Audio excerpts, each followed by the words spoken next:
اعوذ باللہ من الشیطان الرجیم بسم اللہ الرحمن الرحیم یجب رفع المشغول عنہ اذا لم یکن العامل فعلا متصرفا ولا ما یشبہہ۔ باب اشتغال میں بحث ہو رہی تھی۔ آج کے سبق میں کہا جا رہا ہے کہ یجب رفع المشغول عنہ، مشغول عنہ کو رفع دینا واجب ہے۔ گزشتہ سبق میں نصب کے وجوب کے متعلق گفتگو تھی کہ مشغول عنہ کو کن صورتوں میں جو ہے نصب دینا واجب ہے، اور آج رفع دینے کی بات ہے کہ مشغول عنہ کو کن صورتوں میں رفع دینا واجب ہے۔ پہلی صورت اذا لم یکن العامل فعلا متصرفا، جب عامل فعل متصرف نہ ہو، ولا ما یشبہہ، اور نہ ہی فعل متصرف کے مشابہ ہو، تو اس صورت میں رفع دیا جائے گا اس میں مشتغل عنہ کو۔ عمر کانہ اسد، عمر کو رفع دیا جا رہا ہے کیونکہ عامل یہاں پر متصرف نہیں ہے، انا ہے عامل، انا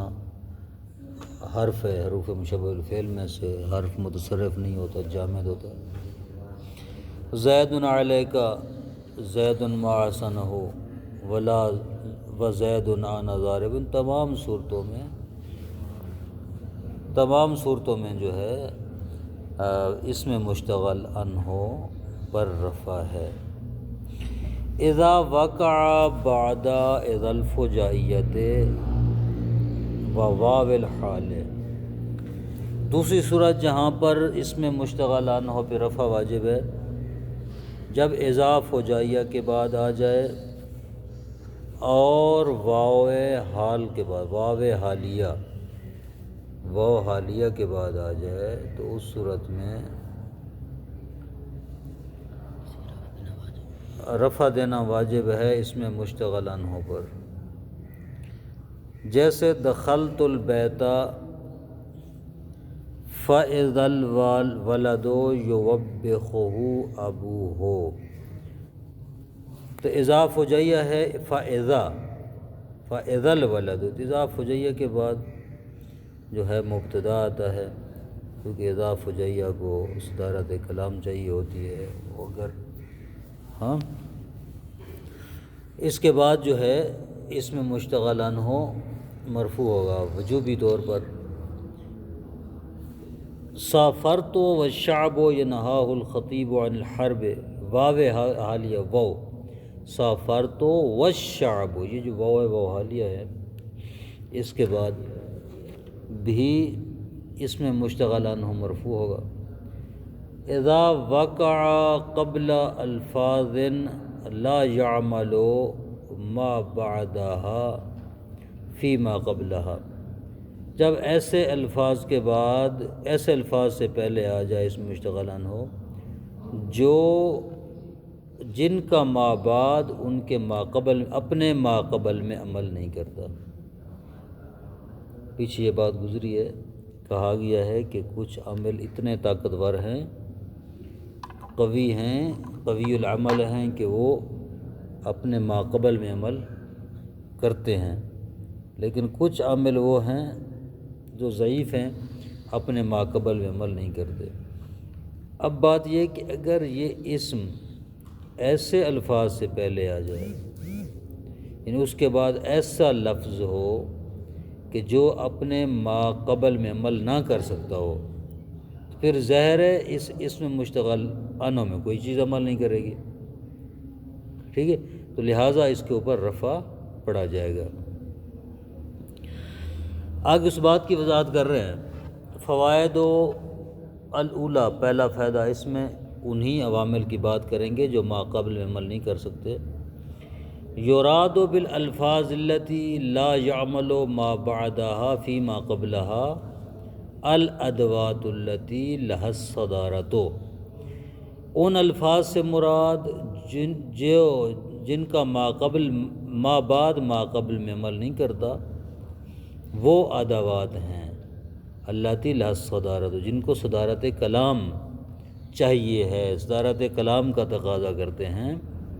کا ادوات شرط، جس طرح ادوات شرط یہ تقاضا کرتے ہیں کہ صدارت کلام میں ہوں، جیسے الصدیق ان زرتہ یکرمک، اب ان زرتہ ان حرف شرط ہے، یہ صدارت کلام میں آنا پسند کرتا ہے، تو لہٰذا اپنے ما قبل میں اس کے ما بعد والا عامل عمل نہیں کرے گا۔ اگر اس کے ما بعد والا عامل زرتہ اس کے ما قبل میں عمل کرے تو اس کا معنی یہ ہے کہ ان صدارت کلام میں نہیں ہے، کلام کے آغاز میں نہیں ہے، بلکہ ایک کلام کے درمیان میں ہے، ایک معمول پہلے آ گیا ہے، ایک اس کا عامل بعد میں آ گیا، یہ درمیان میں پھنس گیا ہے، ٹھیک ہے۔ لہٰذا ان جب آ گیا، چونکہ ان صدارت کلام کو چاہتا ہے، اس لیے جو ان کا ما بعد ہے زرتہ فعل، وہ ان سے ما قبل والے الصدیق میں عمل نہیں کر رہا، لہٰذا ان کے لیے صدارت کلام باقی ہے، اور الصدیق کیا ہوگا پھر؟ کہتے ہیں کہ وہ مرفوع ہوگا، عامل ما بعد کے ذریعے یا عامل مقدر کے ذریعے، عامل ما بعد کی وجہ سے منصوب نہیں ہوگا۔ والاستفہام، جس طرح ادات استفہام ہے، العلم حل اتقنتہ، اس میں بھی وہی بات ہے، حل جو ہے یہ ادات استفہام ہے۔ والتحزیز، ادات تحزیز، ابو کا حلا احترمتہ، حلا ادات تحزیز ہے، اس سے پہلے ابو کا کے اوپر رفع واجب ہے۔ لام الابتداء، لام ابتداء جیسے آ جائے، الاستاذ لأنا مکرمہ، لأنا کے اوپر جو لا ہے، لام، یہ لام ابتداء ہے،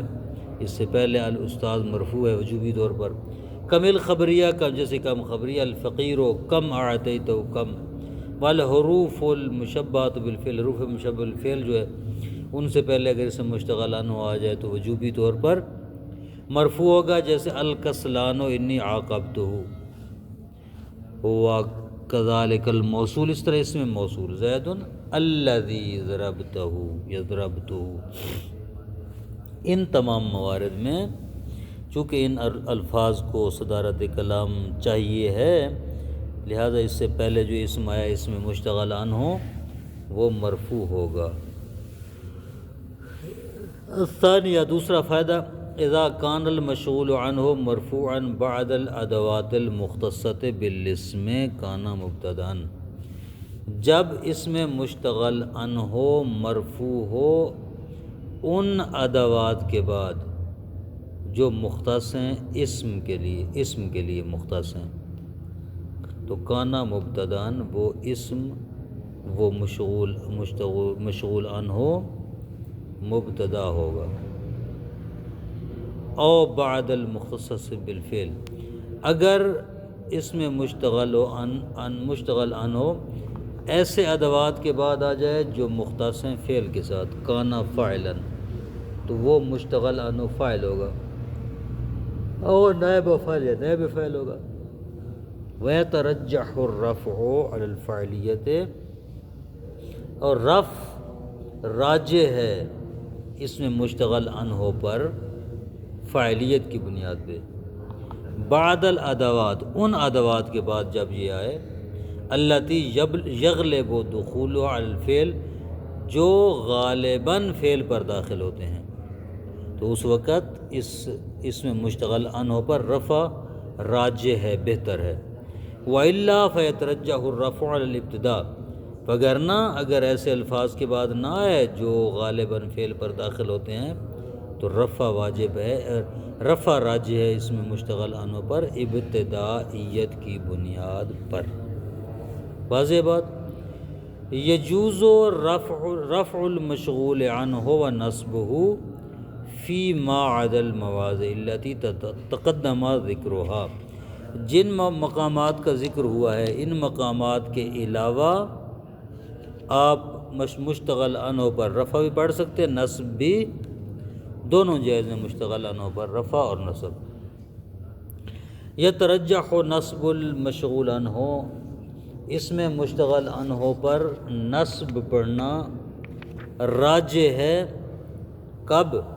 اذا وقع بعد فعل طلبی، جب اس کے بعد اس مشتغل عنہ کے بعد فعل طلبی ہے۔ فعل طلبی سے کیا مراد ہے؟ کل امر ہے، جیسے امر، نہی، دعا، یہ طلب ہے۔ فعل طلب کے بعد جب آ جائے، یعنی فعل طلب جب اس میں مشتغل عنہ کے بعد آ جائے تو اس میں مشتغل عنہ پر نصب پڑھنا راجح ہے، بہتر ہے۔ ابا اکرم ہو، ابا کا اکرم ہو، ابا کا اس مشتغل عنہ، اکرم فعل امر ہے، طلبی ہے۔ السائلہ لا تنتہر، السائلہ پر نصب راجح ہے، لا تنتہر فعل نہیں ہے۔ اخاک وفقہ اللہ، اخاک اس مشتغل عنہ، وفقہ اللہ دعا ہے، جملہ دعائیہ ہے۔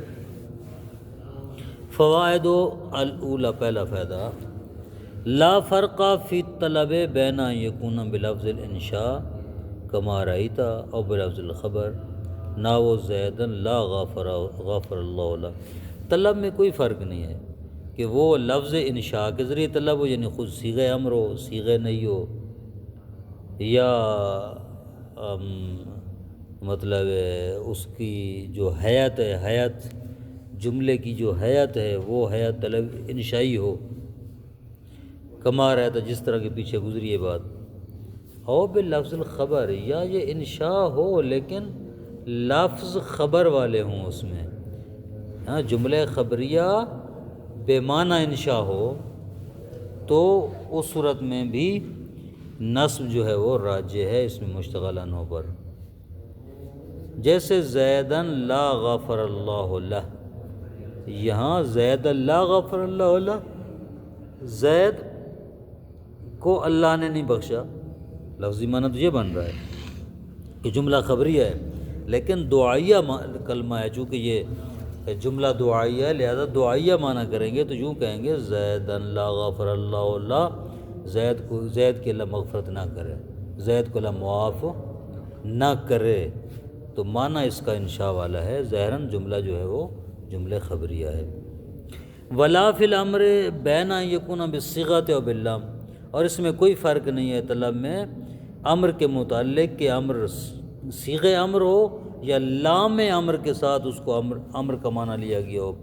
صیغہ امر سے مراد وہی فعل امر جو امر حاضر کہتے ہیں، جیسے اضرب، اشرب، اوکل، اور امر لام کے ساتھ امر کیا ہوتا ہے کہ فعل مضارع کے اوپر لام داخل کی جاتی ہے، لام امر، ٹھیک ہے، تو پھر وہ امر مثلا لیضرب، لیضرب، امرا لیرحمہ اللہ، یہاں پر لام امر کے ذریعے امر ہے، فعل مضارع پر لام داخل ہے۔ اذا اقترن الفعل الطلبی بالفاء، جب فعل طلبی کے ساتھ فا مل جائے، فا کے ساتھ ملا ہوا ہو، وتضمن المعنى، تضمن الاسم معنی شرط، اور اسم شرط والے معنی کو متضمن ہو،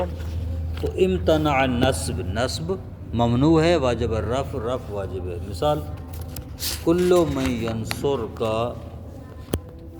فارع لہ الجمیل، کل من ینصر کا، کیا کہ انہوں نے کہا ہے کہ جب فعل طلبی کے ساتھ فا ملے، کون سا ہے؟ فارع، فارع، ہاں فرع، فرع، فرع، یہ فعل طلب ہے، ارعا طلب ہے، اس کے ساتھ فا ملی ہے، خوب۔ تضمن الاسم معنی شرط، اور اسم شرط والے معنی کے مضمن، کون سے اسم ہے؟ من اسم ہے نا، اس میں مشتغل ان، ٹھیک ہے، شرط والے معنی کو، اس میں شرط والا معنی پائے، کیونکہ من مجازات ہوتا ہے، شرط والا معنی دیتا ہے، یہاں پر نصب منع ہے، اس کے اوپر نصب نہیں پڑھیں گے، بلکہ یہ اس میں مشتغل عنہ مرفوع ہوگا اور رفع واجب ہے۔ وَإِلَّا واجب النصب، اگر فا نہ ہو اور شرط والا معنی اس میں مشتغل عنہ میں نہ پایا جائے تو اس وقت نصب واجب ہے۔ کافی ہے۔ وصلی اللہ علی محمد وآلہ وسلم۔